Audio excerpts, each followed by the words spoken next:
Hey everybody, it's Angel from Halo Inspirations. Happy Wednesday to you. Happy Block Wednesday to you. And yeah, we all know I'm excited. I hope you're excited. I love this. This is so much fun. This Block Wednesday, we're going over the magical block called the Disappearing 9-Patch. Super love this because it is super easy, super fast, and super fun, and so very creative. So, what kind of things would you need? Well, I did mine. This one back here, isn't it, darling? I just love it. I absolutely love it. I did it with two charm packs called, the charm packs were called Happy Fall by Deb Strain of Moda. And then the off-white that you see, that's actually, I did it in yardage. And it's Kisses by Riley Blake. Now you can get yardage Kisses by Riley Blake in our shop, which the link is down below, but you can use charm packs for the background also. Now what it boils down to is that you're gonna need 80 5-inch squares of the colors, okay? And you'll need 64 5-inch squares for the background. So if you could do the whole thing in charm packs. And you know what's really cool about that? What's so super cool is that you don't have to pre-cut. But I did use Kisses by Riley Blake in yardage, and that takes about, if you were going to do it that way, it's about 1.25 yards. Now to get the backing for that, you will need 3 yards, and binding will be at 2.5-inch strips. Oh, and that backing is without overage. So it's 3 yards without overage. And the binding at 2.5-inch strips, you're going to need 1/2 yard. Okay. This will finish at 52 by 52. Okay. That's finished. All the piece all together. It'll finish around 52 by 52. So you don't have to memorize any of that though, guys, because I did again put together a supply list for you, which you will find down below here. You'll find the link. It's actually on our website under list of inspirations. It's there for you anytime, so you can utilize that so you don't have to memorize it. But let's go ahead and get this. Let's quit chit-chatting and let's get started making this. I'm calling it a magical fall. That sounds silly, but I absolutely love these fall colors, and it's a magical block, so we're calling it the magical fall. So let's get started on making our magical fall together. Okay, so the first thing I like to do is to take my charm packs and put them in, you know how they come two of each or whatnot. So that's what I've done. Now I want to mention that, and I know better, and I just wasn't thinking when I bought it. Now I'm using, like I said, Kisses by Riley Blake. I think it complements everything very nicely. However, inside of this charm pack, we do get some off-whites, and I just didn't feel like there was enough in there to do something. So there are 4 pieces here, and if I took 4 pieces out of each one, that would mean I would be short because you need 80 blocks. So I had to go into my stash, and I really debated on what I was going to do, but I ended up finding some other of this. They're a little different, but I think it'll work. So just be cognitive when you're looking at your charm packs that in fact you're going to have enough when you go to do this. So I needed 80, but I will simply go through and put each of the colors or matching prints together. Now when you're making your 9-patch, what is important to understand, because we're doing a disappearing 9-patch, but we start with the 9-patch. There are going to be 4 squares in each of your 9 that will not get cut. So if there's a print that you really want to leave alone and not cut up, now would be the time to figure that out, okay? So I'm still going through the process of figuring out exactly which ones, but I want to show you what you end up doing, okay? So I'm going to move some of these out of the way. I can rebuild them after this session, but you're going to take from your charm pack, from the print, because you could do charm packs like I said earlier. You want to put either a solid or your background. I don't want two of those, I can tell you that. Okay, and we'll do one over here.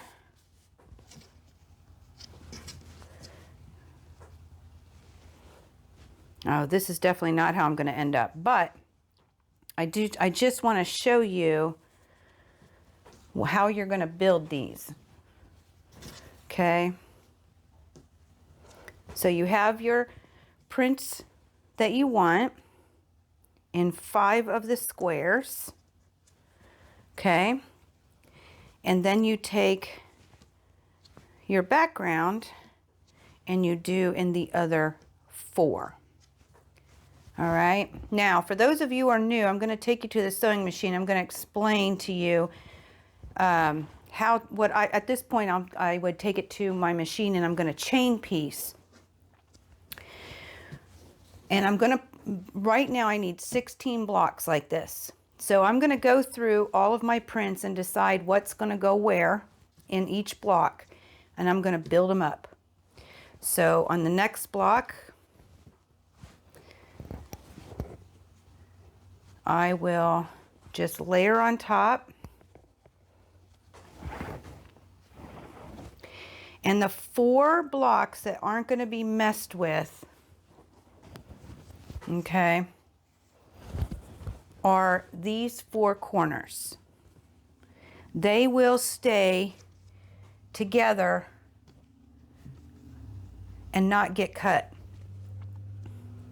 So when you're thinking about where you want to place things, it's a really good idea if you just simply understand that these these 4 blocks are not going to be messed with, okay? What we're going to do is we're going to cut this center one up. So if there's something particular that you know that you don't want to be cut, or that you do want cut and it would be okay to be smaller, these are the places to put these squares, okay? These ones, like I said, will not be cut. So I'm going to go off camera and I'm going to figure out my 16 blocks and I'm going to stack them on top of each other. And then I'm going to take you in and I'm going to show you how this is my method, but I'm going to show you how to chain piece, and I'm going to show you how I assemble the 9 patches to make this a little more easier. And then we'll go to the next step after that. So I'll see you guys in just a bit.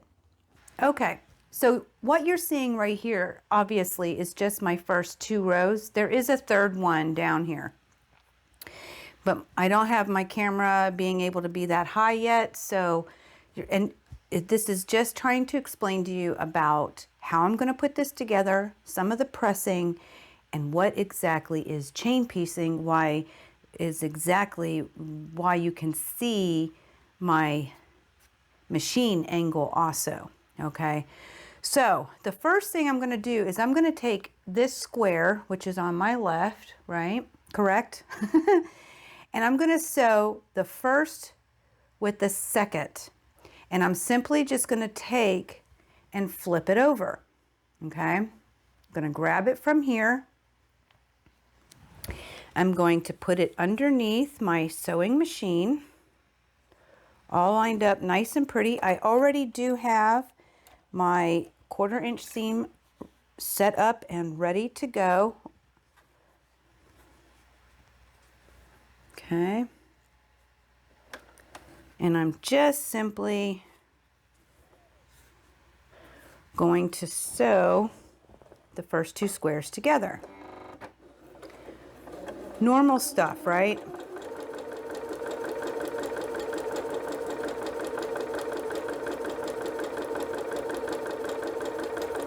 All right, now instead of breaking threads, I'm going to take the next two, fold it over, bring it, make sure everything's lined up nice and pretty.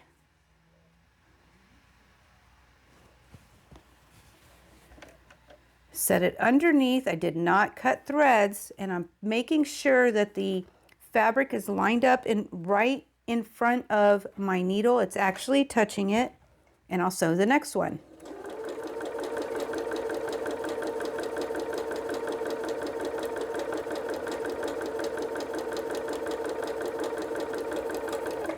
And I'm going to do it again until I get through all of those first two. I'm going to just keep on chaining through. And I just want to do one more. Now what you will get are some threads in between each of these blocks. So we'll deal with that later.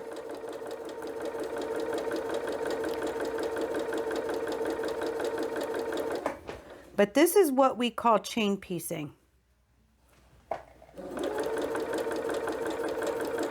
And it allows things to go very, very quickly when you're doing this. So I'm going to keep doing that. Now, when I get down to the last one and I'm out of these two blocks, I'm going to start on this row. I'll sew one through and cut it so that I know in between when this is sitting underneath my needle. Here, we'll go ahead and do it. I'll speed up the video because I want you to understand what I'm talking about. And sometimes just talking isn't enough. So I'm going to go ahead and sew all 16 of these through. And when I get down to the last one, I'll slow down the camera again.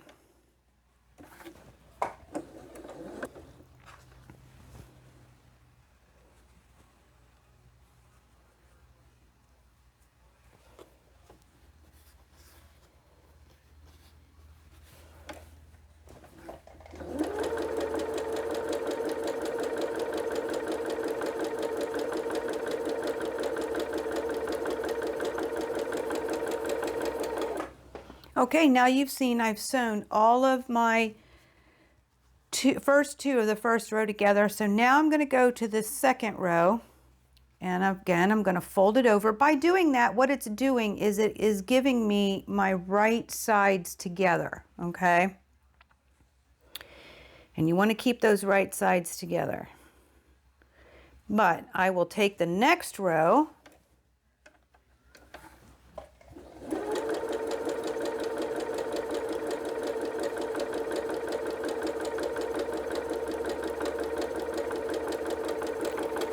I'm going to go ahead and start those, and then what I'm going to do, I'm going to clip this tiny thread that's in between,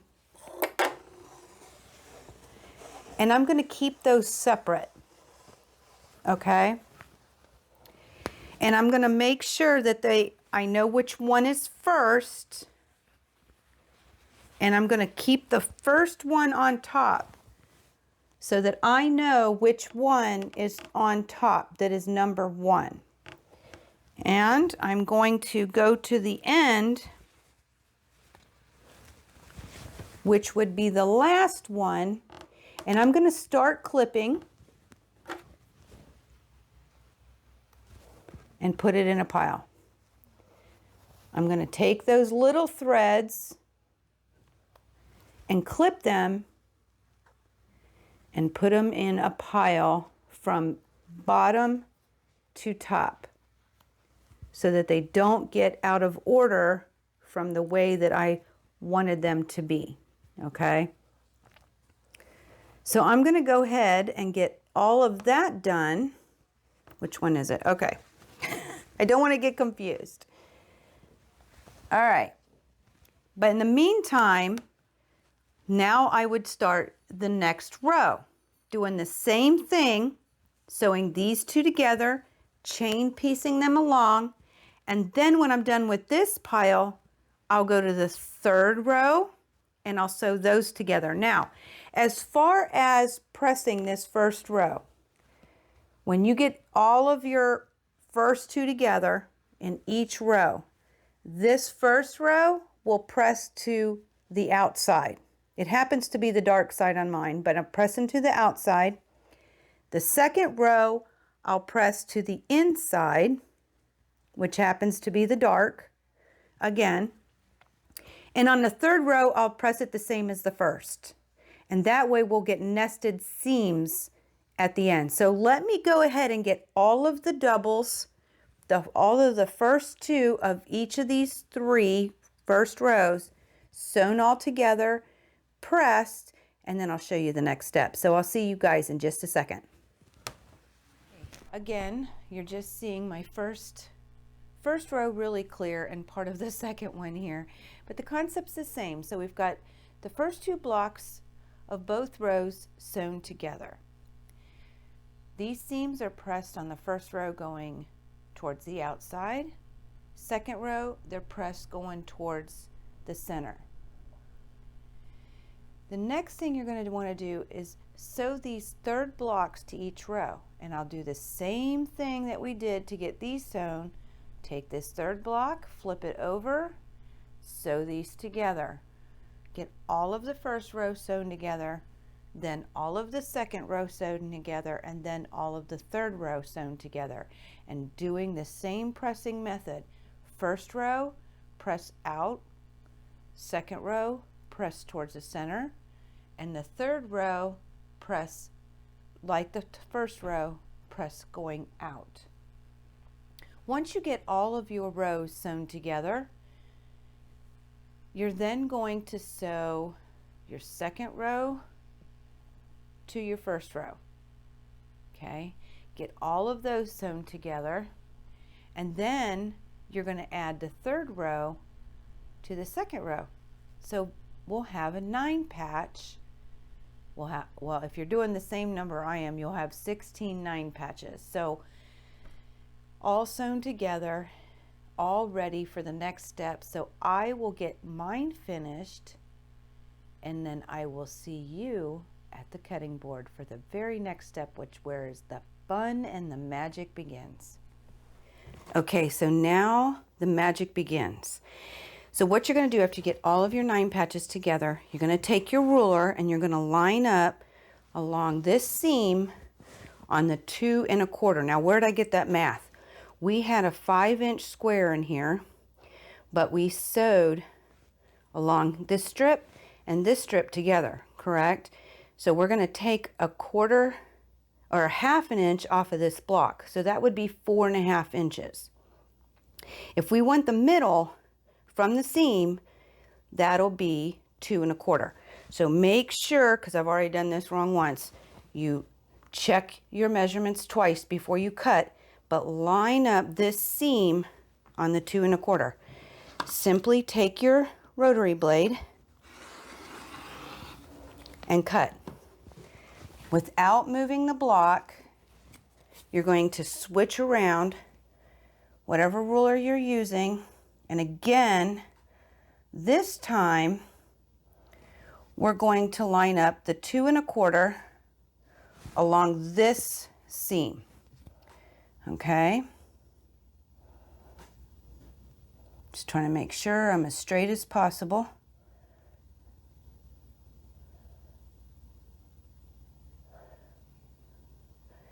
Takes me just a second. All right. Now I can't move this cutting board, so I'm going to move my body.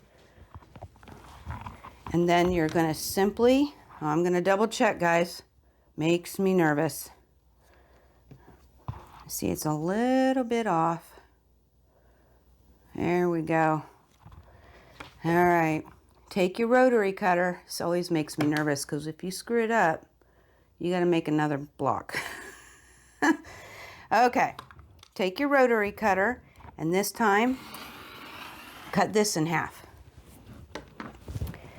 All right, now we've cut our 9 patch into 4 separate squares. Hopefully it went all the way through, and it did. So now we have 4 squares. Now here I'm going to do something a little different. So if you prefer to see my design board, let me know in the comments, and I'll go back to doing it.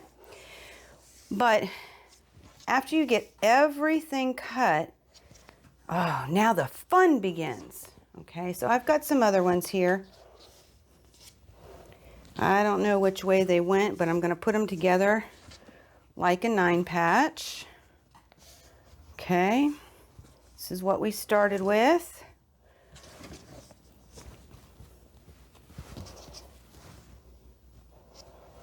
Now, this is so much fun. Gotta love this.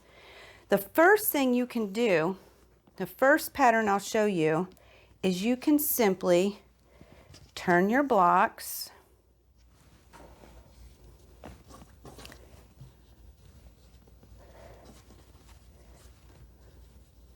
and this is a neat one because none of your seams on the inside of these blocks, and the outsides for that matter, are going to line up. But you can re-sew this together, and I'll post a picture of a quilt in black and white grayscale so that you can see what this would ultimately look like. And like I said, these seams, you don't have to worry about nesting. Love that, right? The next one I'll show you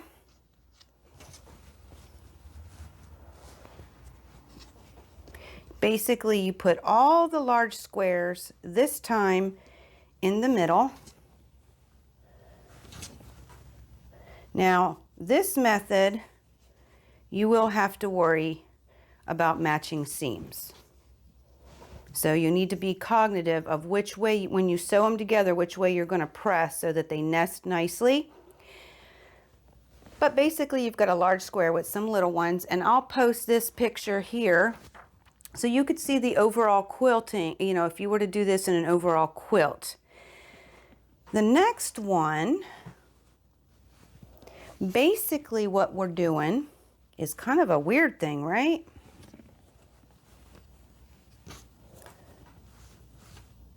So you've got 2 large squares and 2 small squares together.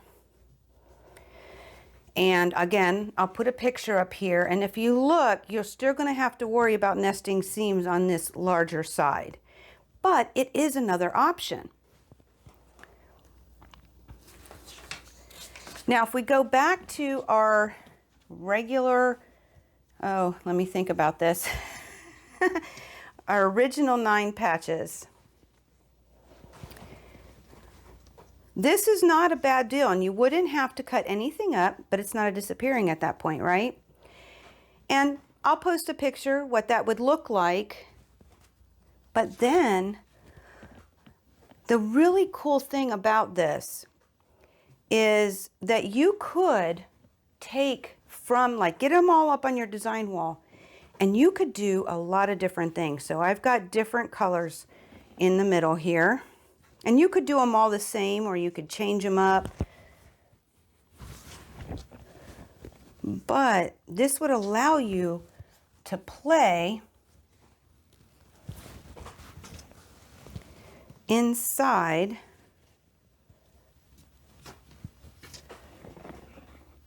where the squares meet.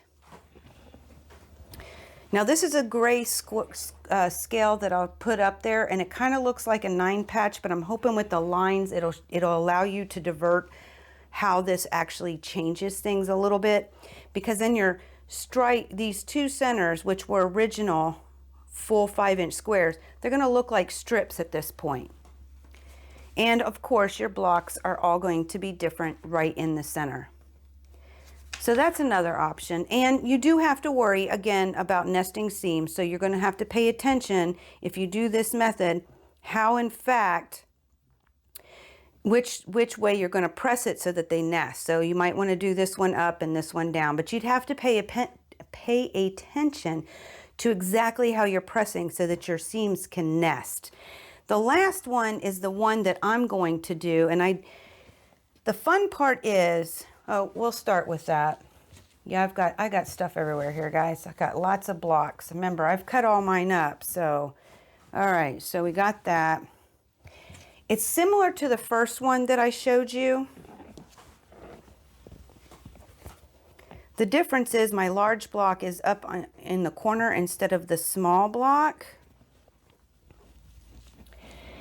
And just like what I just did, you could interchange. You get this all up on your design wall. Oh, here it is. Get it up all on your design wall, and then see if you like to switch out some of these blocks within each other.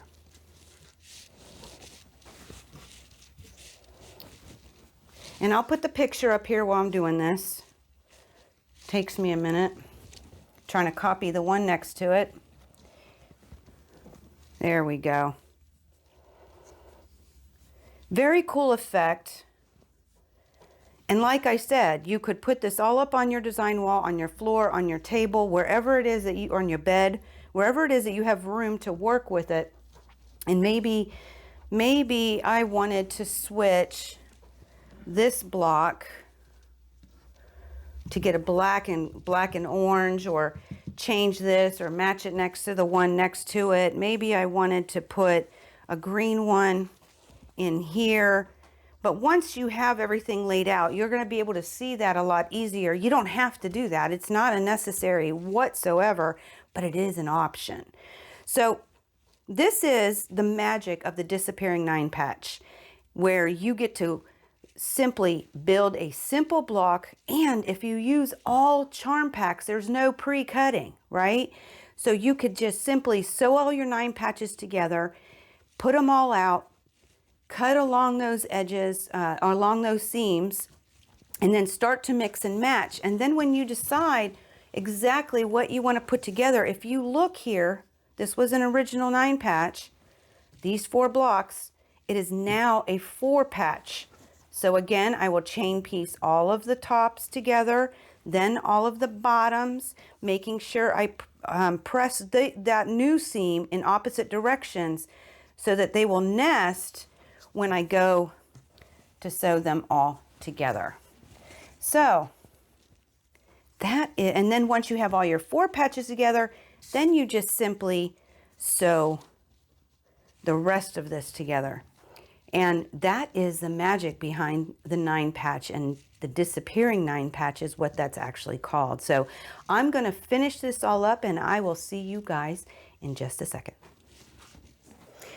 Okay, so there it is, the disappearing 9 patch. I truly hope that this has inspired you to do a little magic with the disappearing 9 patch yourself. You know, I got to thinking this would make a really cool quilt in like red, white, and black.